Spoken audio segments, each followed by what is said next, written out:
Everybody ready? Good afternoon. It's 1 o'clock and we have a quorum, so I'd like to begin the meeting for the Riverfront Redevelopment Authority. Our chairman is absent today and I have no items under item 2, so that moves us down to item 3, which are the minutes of June the 22nd. Are there any comments, additions, corrections? Been moved and seconded for approval. Would you cast your vote, please? The item is approved. Item 4 is the consent docket. We have 3 items on there. Does anyone care to hear any of those individually? And if not, is there a motion for the 3? Motion and second for item 4, A, B, and C. Please record your votes. Item is approved. Move to item 5, which is the primary agenda items. Item A is to receive a report on bacterial water quality guidelines for recreational use of the Oklahoma River. Mr. Chairman, if you recall, a couple of years ago, there was a triathlon event that was held down on the Oklahoma River. And after that, there was some signs of flu-like symptoms on some of the participants after that. So there were a number of meetings held with various groups, including the Oklahoma Department of Environmental Quality, the Oklahoma Water Resources Board, the Oklahoma Department of Health, City-County Health, a number of folks from the city staff, and we looked to come up with some guidelines that would assist us in hosting events of that type in the future. And Raymond Melton is here this afternoon, and Raymond is with our water quality group with the City of Oklahoma City Stormwater Quality, and I think has a short presentation. Okay. Raymond Melton with Stormwater Quality. Appreciate your time, and good afternoon to you. Like Mr. Couch said, May of last year there was a triathlon. Part of that included a swim through down by Chesapeake Boathouse.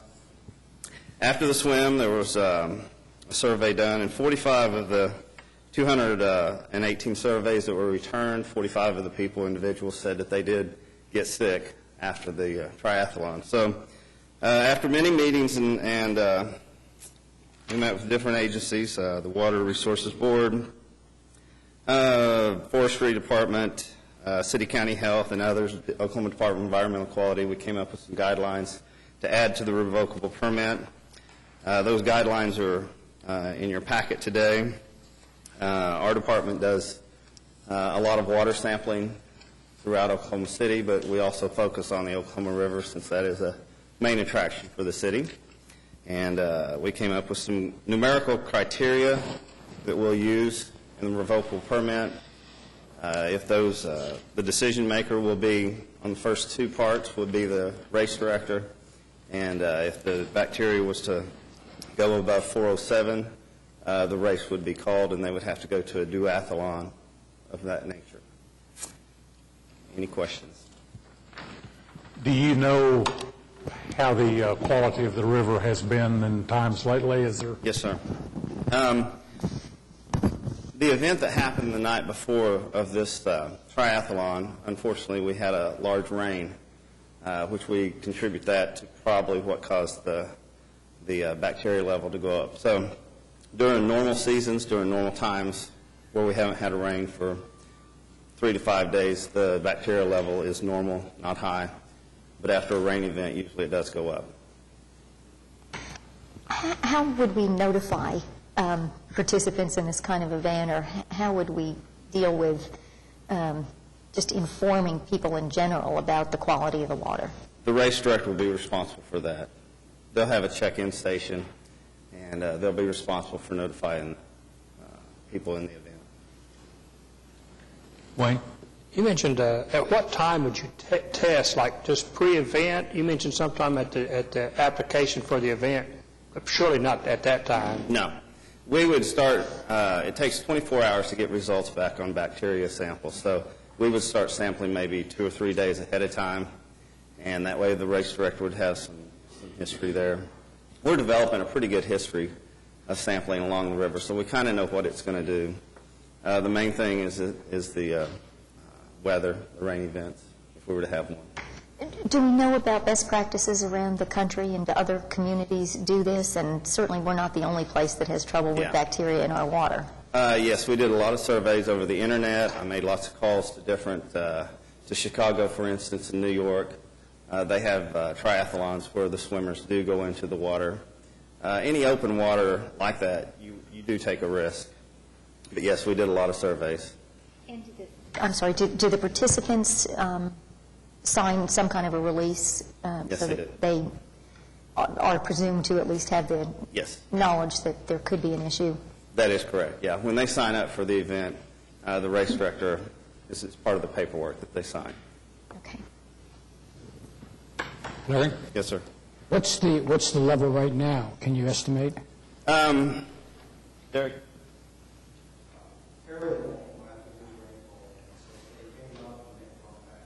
What would be fairly normal? Between 200 to 300 usually. Okay.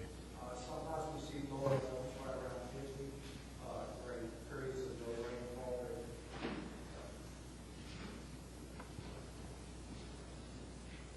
Like Raymond was saying, it varies by rainfall conditions, but during really stable conditions, when there's a lot of light, sunlight, and warm weather, we see those conditions drop to detection level and probably going up to around 200. And I guess I'm sorry to keep, I have a couple more questions. Are we working with the neighbors along the riverfront to address potential runoff problems too? I mean, we do Absolutely. have inactive stockyards and some various things right along the river. Yes, that is correct. We have 24 monitoring areas where the tributaries that come in. We have 24 monitoring stations there. Then along the river, we have 13 stations. So yes, we're out there constantly. If we find something, we always backtrack it and find the source.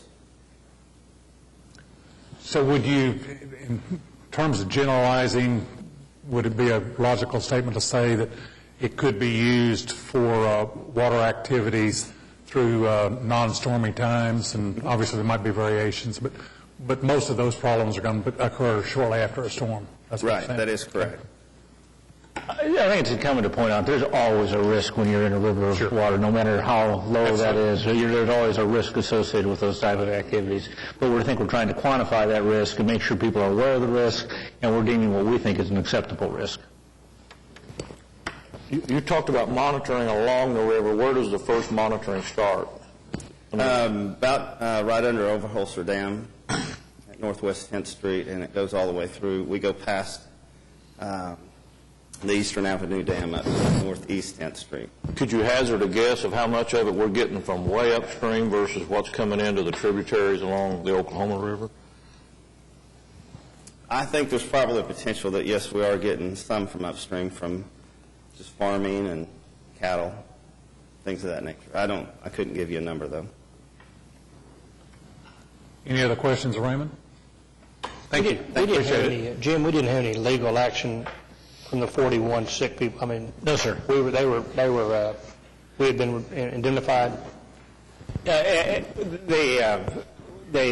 took the survey. There were 45, I think was the number of folks that had flu-like symptoms, and they generally went away with a few. It was mild to But nobody filed any kind of action. No, it was mild to moderate diarrhea, those type of things that didn't last very particularly long. Any other comments from anyone? And if not, is there a motion to receive the report? Been moved and seconded. Record your vote, please. Item is approved. Item B is to approve revisions to the Oklahoma City Riverfront Redevelopment Authority rules, regulations, and guidelines for the Oklahoma River. Mr. Chairman, this is a housekeeping matter. These are to install within the rules and regs for the river changes that have already taken place. That is by creating a Zone M at Portland near 15th. That was done prior to this to accommodate the drag boat races that have already been held. Any questions of Wendell from anyone? Has it been moved and seconded? Thank you. Record your vote. Thank you, Wendell. Item is approved. Moving to item C, which is an item to concur with the city in a cooperative agreement with ConocoPhillips Pipeline Company for the relocation of underground jet fuel pipeline located adjacent to the river near Southeast 10th and Bryant. Mr. Chairman. Byers, excuse me. Mr. Chairman, if you recall, we had a boat ramp on the north side of the river about where the Devon Boathouse is going in. And when we did our shoreline improvements, we essentially took that boat ramp out. It was originally funded with some water, Oklahoma, what funds, Pat? State Wildlife Fund. That was Oklahoma Department of Wildlife Conservation. And so we had to replace that. And because of the activity that's going on there, we thought the best approach would be to put it on the south side of the river, just a little bit to the west around the curve there, just to the west of Lincoln. And so we went in, and when the river was down last winter, and cut the ramp in and did the earthwork. However, we found the gas line that was in there, and so we've been working with them to try to get that gas line relocated. So most of the earthwork is done in that area, but we had to work with them and this is a negotiated settlement on the cost of replacing or of moving this gas line. If there's any questions, be happy. Any other questions or comments? Where are they moving jet fuel from and to? Well, to the airport. Yeah, no, that's the line from the, I think, but that is the main line that takes of jet fuel to Will Rogers Airport. They have a major... Where does it come from? I don't know exactly. There's a major terminal off of 4th Street, east of I-35. Any other questions? Is there a motion to concur? Been moved and seconded. Please record your vote. Item is approved. Thank you, Pat. Next item is our claims docket. Been moved and seconded. Any questions? Just want to point out that in front of you is there is a revised claims packet, right, Charlie?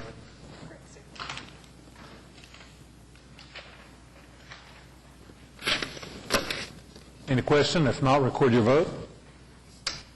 Item is approved. Next item is to receive the Oklahoma City Riverfront Redevelopment Authority Director's Development Report. Excuse me. Mr. Chairman and members of the Trust, your packet includes the Director of Development Report for the month. Just a couple of highlights. One is that the elite U.S. rowing team that is training here, actually in residence here in Oklahoma City, staying at one of the Tannenbaum facilities and dining at the Skirvin, and training at the Chesapeake Boathouse and soon to be in the Devon Boathouse, actually placed 9th in the world, which is quite a feat, and they are considerably younger and less experienced than any of the athletes in which they were competing. So, I think it was a real eye-opener. A lot of the European teams and others were taking special note of the progress that's been made, because ultimately it's not just the Olympic rings that make our training center unique. It's the programs and the coaching and the effort that goes into it, and I think that's something we should all be very proud of. In addition, I think it probably is worthy of note that we are making significant progress in the area of marketing our Oklahoma River cruisers. There was an article in the paper, not this Sunday but last, that indicated there's some room for improvement in the number of participants in that. We all agree with that, and Mr. Dixon has come on board and has made significant progress. In fact, we have 2 major events coming up toward the end of this month, the first of next, one of which is a regional meeting of Meeting Planners International, and they will each be given the opportunity to familiarize themselves with the boats and what they can do and how larger events can take advantage of those watercraft for some of their events and activities down the road. So we feel very positive about that. If there are any questions about these or any other issues, be happy to address them. Otherwise, would request that the report be received as submitted. Pat, would you expand a little bit on the date misprint in the paper last week? Well, that was simply, I think there was some misinformation within the Public Works Department that was since corrected as far as when that They project... talked about when the canal extension would be done through underneath the new I-40 and bringing Zone G up closer to Bricktown and into the Bricktown Canal. We don't lay out the priorities long-term on the GEO bond issue. Priorities change, so we bring together a list of council each year for their adoption as to what projects that they want to go forward with. And so it was pointed out that it could be as late as, but that isn't what we're anticipating. I just wanted everybody to have an understanding of that. We anticipate it'll either be in the sale of 11 or 12. Good, great. Any other questions, Larry? Addressing your comment on the newspaper article, do we have any specific goals as far as increasing traffic that we're going to measure against? We do. Actually, the agreement that we have in place between Hornblower and Mr. Dixon calls out some particular standards, and there are some opportunities for him to earn basically additional compensation if certain points are met. I don't know those offhand, but I can certainly get those to you. Any other questions of Pat? Thank you. Any comments from any of the trustees that we haven't brought up? Anyone in the audience like to bring anything before us? Mike, Rick, anyone? Thank you very much. We'll stand adjourned.